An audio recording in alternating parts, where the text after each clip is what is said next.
नमस्कार शेतकरी बंधूंनो. तर आज आपण आलेलो आहेत विशाल भाऊ यांच्या कापसाच्या प्लॉटवर. तर यांनी फवारणीमध्ये वापरलेले GB ॲग्रो कंपनीचं फायटर प्लस आणि ग्लोबल कंपनीचं ग्रीन. तर फवारणीआधी यांच्या कापसाची क्वालिटी कशी होती आणि आता क्वालिटी फवारणीनंतर क्वालिटी कशी झाली आपण त्याच्याकडून जाणून घेऊया. भाऊ, तुमचा परिचय द्या. मी माव येथील शेतकरी असून माव तालुका परतूर जिल्हा जालना.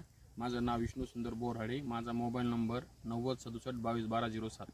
बरं भाऊ, तुम्ही फवारणी किती दिवस झाली करून याची? एक 4-5 दिवस झाले. 4 ते 5 दिवस. फायटर प्लस आणि ग्रीन वापरायच्या आधी तुमच्या कापसाची क्वालिटी कशी होती, पातेगळ किती होती आणि कलर कसा होता? म्हणजे कापूस आपला लाल पडलेला होता, त्याच्यानंतर पातीगळ होऊ लागली. पातेगळ कशी होऊ लागली? जास्त प्रमाणात होले, कमी होऊ लागली? जास्त प्रमाणात होले. हे ग्रीन पावर आणल्यापासून ग्रीन वापरल्यानंतर तुमची पातेगळ थांबून गेली. आणि कापसाची क्वालिटी कशी होती? लाल पडलेला होता. आता लाल पडायला क्वालिटी एकदम ओके झाली. तुमच्या कापसावरची आळी वगैरे आता कुठलाच नाही झाला.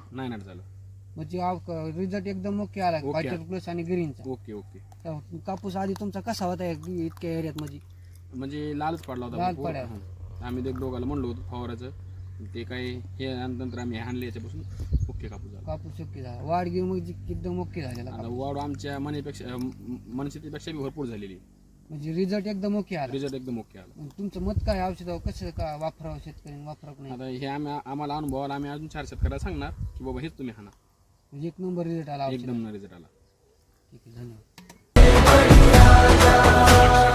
आपलं मार्केट आपल्याला तयार करायचं, आपणच तयार करायचं.